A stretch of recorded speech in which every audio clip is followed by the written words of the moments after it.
14 और 15 अगस्त की वो आती रात जब भारत देश के नक्शे में दो नए देश उभर कर सामने आते हैं, भारत और पाकिस्तान। एक तरफ दोस्तों आजादी का जश्न मनाया जा रहा था, तो वहीं दूसरी तरफ सबसे बड़ा और सबसे दर्दनाक बंटवारे हो रहे थे। और दोस्तों इस बंटवारे में लगभग 1 करोड़ से भी ज्यादा लोग अपना घर छोड़कर रिफ्यूजी बन गए थे।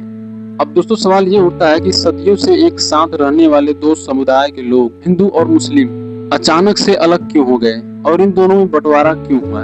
आखिर क्या है इस कहानी के पीछे का राज? तो चलिए दोस्तों आज की इस वीडियो में हम जानेंगे कि हिंदू और मुस्लिम को अलग क्यों कर दिया गया और इसके पीछे का रीजन क्या है और आखिर वो कौन थे जो इन दोनों धर्मों को अलग करने की मांग की थी। दोस्तों ये बंटवारा आधिकारिक तौर पे 14 अगस्त और 15 अगस्त को हुआ था, जिसमें से 14 अगस्त को पाकिस्तान और 15 अगस्त को भारत एक स्वतंत्र राष्ट्र बना।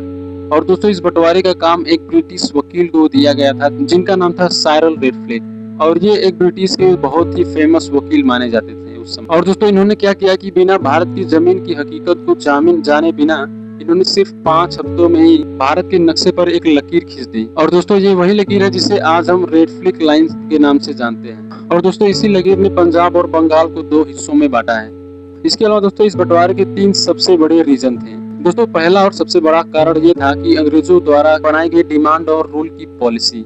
और दोस्तों सन 1857 के स्वतंत्र संग्राम में हिंदू और मुस्लिम मिलकर अंग्रेजों के खिलाफ लड़ाई लड़ी थी। दोस्तों इस एकता को देखकर अंग्रेज डर जाते हैं और उन्हें ये लगने लगता है कि अगर ये दोनों एक रहेंगे तो हम इनसे कभी भी जीत नहीं पाएंगे। इसलिए अंग्रेजों ने हिंदू और मुस्लिमों के बीच फूट डालना शुरू कर दिया। और दोस्तों दूसरा कारण था राजनीतिक मतभेद। सन 1930 के दशक में द्विराष्ट्र सिद्धांत जो है मजबूत होने लगी, जिसके तहत यह माना गया कि हिंदू और मुस्लिम दो अलग संस्कृतियां हैं, इसलिए उन दोनों की बंटवारे की मांग की गई और उन्हें यह भी कहा गया कि वे एक साथ नहीं रह सकते। इस बात पर मुस्लिम लीग के नेता मोहम्मद अली जिन्ना ने एक मांग की। मोहम्मद अली जिन्ना ने एक अलग देश की मांग जिसका नाम था पाकिस्तान, क्योंकि इन्हें लग रहा था कि भारत में सबसे ज्यादा हिंदुओं की जनसंख्या है, जिसके कारण वहाँ पर सबसे ज्यादा हिंदुओं की बात सुनी जाएगी और उनको सबसे ज्यादा अधिकार दिया जाएगा।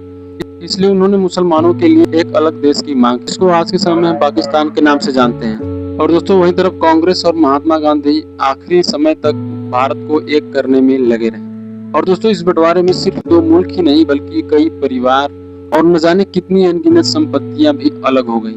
और दोस्तों इस बंटवारे में लगभग 5 लाख से लेकर 20 लाख लोगों की जानें चली गई थी, जिसके कारण महिलाओं को प्रताड़ित झेलना पड़ा। और दोस्तों जो कल तक पड़ोसी थे वो अचानक अजनबी और दुश्मन बन गए।